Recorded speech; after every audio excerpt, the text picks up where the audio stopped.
बिस्मिल्लाहिर्रहमानिर्रहीम। अस्सलाम वालेकुम स्टूडेंट्स, हमने फ़र्स्ट ईयर की फ़िज़िक्स न्यू बुक का chapter 9 electrostatics and current electricity start किया है और उसमें आज हमारे पास एक्सरसाइज के मल्टीपल चॉइस क्वेश्चंस हैं।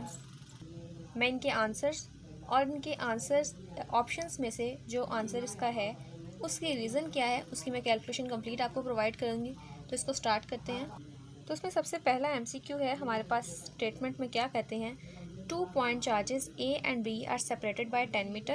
If the distance between them is reduced to 5 meter, the force exerted on each. उन्होंने बात की है 2 पॉइंट चार्जेस की। अब स्टूडेंट्स यहाँ से देखें, आपको स्टेटमेंट के अंदर ही हिंट मिल चुका है कि 2 पॉइंट चार्जेस हैं, मतलब हम Q1 Q2 की बात करेंगे। सेपरेटेड बाय 10 मीटर यानी उनके दरमियान फासला भी है और फिर वो फासला 10 मीटर से रिड्यूस करके 5 मीटर तक कर देते हैं। अगर आप ये 5 मीटर वाली बात को अभी इग्नोर करें और देखें Q1 Q2 R और फिर उन्होंने कहा है कि फोर्स पर कौन सी होगी, तो आपको ये देखते हुए फौरी तौर पर एक लॉ जहन में आता है जो हमने चैप्टर के स्टार्ट में पढ़ा था, कूलम्स लॉ। कूलम्स लॉ में ये चारों फैक्टर्स इस्तेमाल होते हैं और उसके साथ एक कांस्टेंट भी इस्तेमाल होता है। तो हम इसमें कूलम लॉ का इस्तेमाल कर सकते हैं, ये हमें डाटा से पता चल गया है। लेकिन इसमें उन्होंने Q1 और Q2 की वैल्यू नहीं दी हुई। K तो वैसे ही कांस्टेंट है, उसकी वैल्यू फिक्स होती है 9 मल्टीप्लाई 10⁻⁹ न्यूटन मीटर स्क्वायर पर कूलम स्क्वायर। ये तो वैसे ही फिक्स वैल्यू है। तो Q1 और Q2 की वैल्यू ना मिलना और पहले उनके फासले को 10 मीटर और बाद में उन्होंने कहा कि इसका फासला 5 मीटर हो जाता है, यानी पहले को हम 1 और दूसरे को 2 कह सकते हैं। अगर फासला पहले ये था और फिर बाद में ये हुआ तो एक बार 10 पुट करने से फोर्स की एक वैल्यू आती है, फिर 5 मीटर पुट करने से फोर्स की दूसरी वैल्यू आती है। इसका मतलब है कि फोर्स भी आपके पास दो हैं, F1 और F2। पहले R1 यानी कि 10 का स्क्वायर, फिर R2 यानी कि 5 का स्क्वायर होगा। और फिर हमें क्योंकि Q1 Q2 नहीं दिया गया, हम इसको अगर कैंसिल करवा दें ऊपर नीचे डिवाइड करवा के, तो हमारे पास एक सूटेबल फॉर्म बन सकती है। हम इसको नाम दे सकते हैं इक्वेशन 1 का, इसको इक्वेशन 2 का, और हम कह सकते हैं कि डिवाइड करवाएं इक्वेशन 2 को फ्रॉम इक्वेशन 1, यानी F2 डिवाइड होगा F1 से और K Q1 Q2 divided by R2 का स्क्वायर हमारे पास डिवाइड होता है। F1 की वैल्यू है K Q1 Q2 R1 का स्क्वायर। अब K Q1 Q2 तो कैंसिल हो गया। अब हमारे पास क्या बचता है, F2 डिवाइडेड बाई F1 और ये डिवाइड हो रहा है इससे ऐसे 1/R2 का स्क्वायर 1/R1 का स्क्वायर। आप चाहें तो इसको ऐसे भी लिख सकते हैं कि 1/R2 का स्क्वायर डिवाइड हो रहा है 1/R1 के स्क्वायर से। डिवीजन का साइन मल्टीप्लिकेशन में चेंज करने के लिए आप नेक्स्ट टर्म को ऊपर नीचे इसकी इंटरचेंजिंग करवा सकते हैं, ये सेम ही आएगा। अगर हम मल्टीप्लिकेशन को डिवीजन को मल्टीप्लिकेशन में चेंज करना चाहते हैं तो डिनोमिनेटर न्यूमिनेटर में आएगा और न्यूमिनेटर डिनोमिनेटर में आएगा। आप इसे मल्टीप्लाई करें तो आपके पास आता है R1 square divided by R2 square. अब हम यहाँ पर इस फॉर्मूले के अंदर वैल्यूज पुट करवाएंगे, R1 की 10 और R2 की 5, यानी हम इसको लिख सकते हैं कि F2 divided by F1, R1 यानी कि 10 का स्क्वायर, R2 यानी कि 5 का स्क्वायर।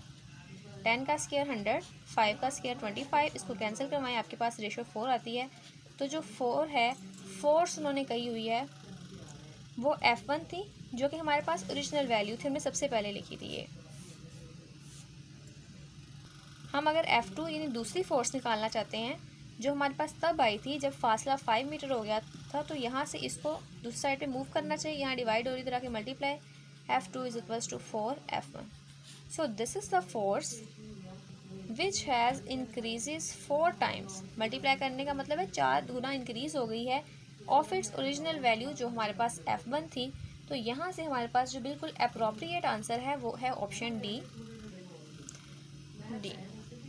सेकेंड है विच electric charge is possible on a particle, कि किसी भी पार्टिकल पॉसिबल इलेक्ट्रिक चार्ज कौन सा हो सकता है, और उसकी वैल्यू आपने पढ़ी हुई है 1.6 मल्टीप्लाई 10⁻⁻19 कूलम। ये फिक्स वैल्यू है जो कि ऑलरेडी मेजरेबल है और इसको आपको ऐसे ही याद करना होगा। और डायग्राम उसके बाद उन्होंने कही है which diagram represent best electric field lines around two oppositely charge particles. तो अब देखते हैं इन डायग्राम्स को। देखें पॉजिटिव की लाइंस हमेशा बाहर की तरफ होती हैं और नेगेटिव की हमेशा अंदर की तरफ होती हैं। अब ए ऑप्शन में लाइंस इनवर्ड है, इसका मतलब है कि ये हमारे पास ऑप्शन करेक्ट नहीं हो सकता। बी में देखें दोनों ही आउटवर्ड हैं, ऐसा भी नहीं होता। सी में देखें नेगेटिव से निकल कर पॉजिटिव में जा रही हैं, ऐसा नहीं होता। पॉजिटिव से निकलती हैं और नेगेटिव में एंटर होती हैं। तो जो हमारे पास डी ऑप्शन है वो इसका बिल्कुल करेक्ट ऑप्शन है। आप इनको इन फिगर्स की मदद से भी पता लगा सकते हैं। और पॉजिटिव और नेगेटिव चार्जेस की डिस्क्रिप्शन भी हमारे पास पेज नंबर 191 पे दी गई है। फिगर 9.9 में यही बताया गया कि पॉजिटिव से लाइंस निकलती हैं और नेगेटिव में एंटर होती हैं। अगर पॉजिटिव को इधर रख देंगे तो लाइंस इधर से नेगेटिव की तरफ एंटर होंगी, जो कि हमारे पास डी वाले एमसीक्यू में किया गया है। नेक्स्ट देखते हैं fourth MCQ. Which is the work done on an electron by potential difference of 100 volts. अब डाटा देखिए, आपको वर्क डन निकालने के लिए कहा गया है और एक इलेक्ट्रॉन की अगर हम बात करें तो इलेक्ट्रॉन का चार्ज फिक्स है, जो कि हमारे पास क्या होता है 1.6 × 10⁻⁻⁹ या आप उसको ई भी कह सकते हैं, क्योंकि यहाँ पर ऑप्शन में देखें ई इलेक्ट्रॉन वोल्ट की बात की गई है। तो आप इसको ई भी फिक्स कर लें तो भी ठीक है। इसके बाद है पोटेंशियल डिफरेंस, हमारे पास 100 वोल्ट का है। अगर आपने वर्क डन निकालना है तो आपने ये फॉर्मूला पढ़ा हुआ है delta U is equals to Q delta V, जहाँ पर यू जो है वो एनर्जी है और एनर्जी आपको पता है हमेशा वर्क के इक्वल ही होती है, चाहे वो किसी भी किस्म की एनर्जी हो। तो डेल्टा यू को एनर्जी, क्यू चार्ज है, डेल्टा वी हमारे पास पोटेंशियल डिफरेंस है और क्यू की वैल्यू यहाँ पर ई है, डेल्टा वी की वैल्यू 100 है। तो आप मल्टीप्लाई करें, आपके पास आता है 100 electron volt. So the correct option is D. 9.5 देखें, the potential at a point situated at a distance of 50 centimetre. हमें पोटेंशियल फाइंड आउट करना है, पोटेंशियल की वैल्यू फाइंड आउट करें। सिचुएटेड एट अ डिस्टेंस और फासला कितना है 50 सेंटीमीटर, और 50 सेंटीमीटर को मीटर में चेंज करने के लिए हम 100 से डिवाइड करते हैं। ये आपको पता है कि जब भी हमने सेंटीमीटर से मीटर में जाना हो तो हम डिवाइड करते हैं 100 के साथ, और अगर मीटर से सेंटीमीटर में आना हो तो फिर हम मल्टीप्लाई करेंगे 100 के साथ। खैर हमारे पास आगे चार्ज की वैल्यू है, क्यू हमें दिया गया है 50 माइक्रो कूलम।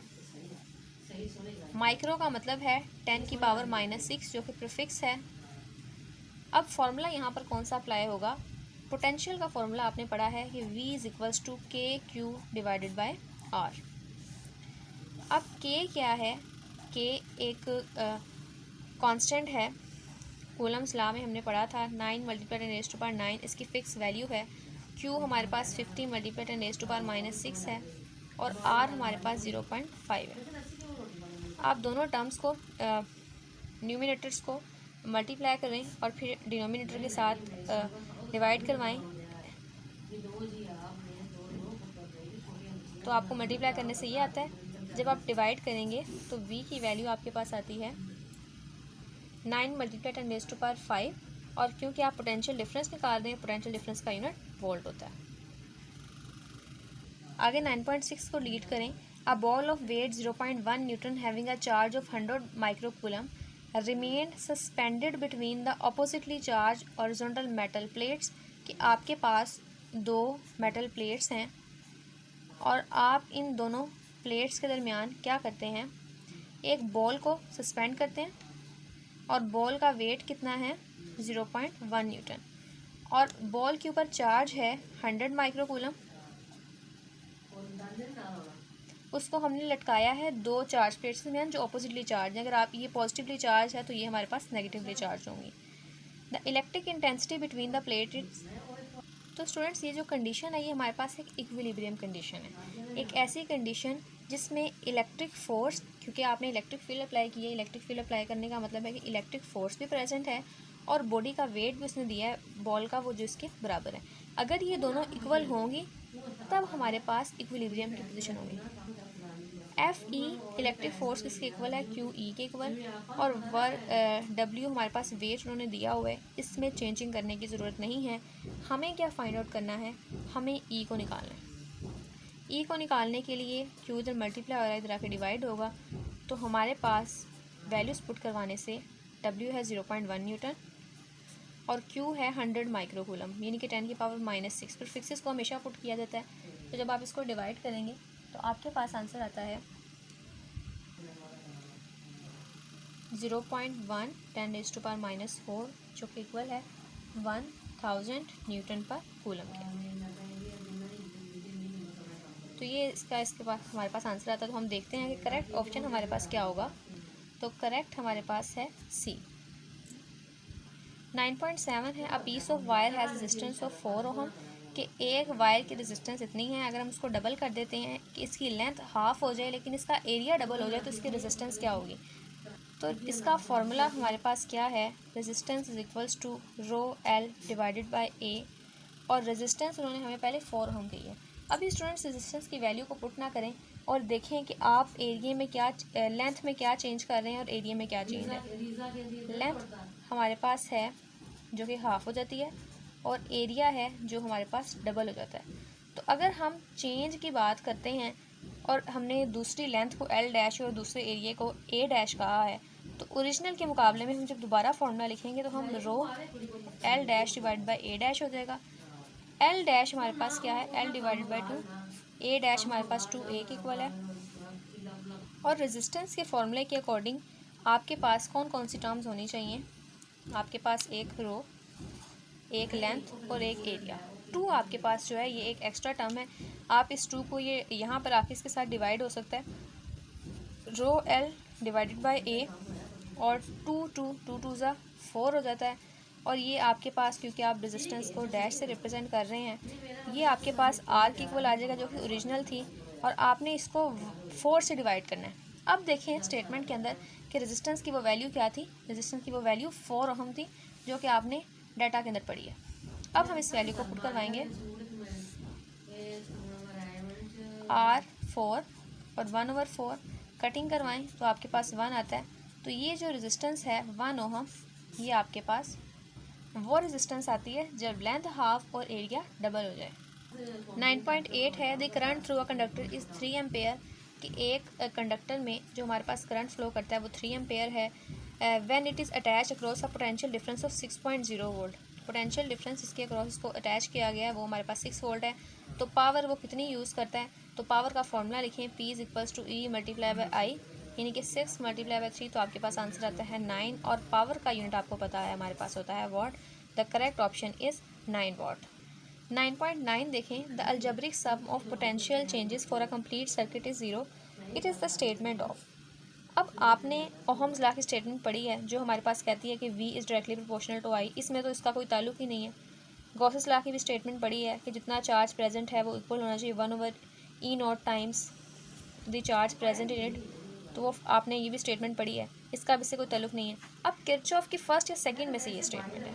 अब किरचॉफ की जो फर्स्ट स्टेटमेंट थी वो हमारे पास करंट के बारे में थी, इफ़ यू रिमेंबर, और जो दूसरी स्टेटमेंट थी वो पोटेंशियल के बारे में थी। तो उन्होंने कहा है सम ऑफ पोटेंशियल, तो ये हमारे पास किरचॉफ्स की सेकंड लॉ होगा। उसकी स्टेटमेंट के अकॉर्डिंग जितना पोटेंशियल चेंज आता है किसी भी सर्किट के अंदर उसका सम करेंगे तो वो 0 के इक्वल होगा। नेक्स्ट और लास्ट है हमारे पास, the radius of curvature of the path of a charge particle in a uniform magnetic field is directly proportional to, तो रेडियस ऑफ कर्वेचर जो है वो पार्टिकल के मोमेंटम के डायरेक्टली प्रोपोर्शनल होता है। जितने मोमेंटम से, मोमेंटम का मतलब असल में क्वांटिटी ऑफ मोशन होता है, आपको पता होगा कि हम मैस और वेलोसिटी को मल्टीप्लाई करते हैं तो हम सिंपल वर्ड्स में कहते हैं क्वांटिटी ऑफ मोशन। तो जितनी क्वांटिटी ऑफ मोशन होगी उतना ही radius of curvature of charge particle से उतने ही कर्वेचर के साथ अपने सर्कल के अंदर मूव करेंगे। तो ये थे स्टूडेंट्स हमारे MCQs ऑफ चैप्टर नंबर 9। मिलते हैं नेक्स्ट वीडियो में शॉर्ट क्वेश्चंस के साथ, तब तक के लिए अल्लाह हाफ़िज़।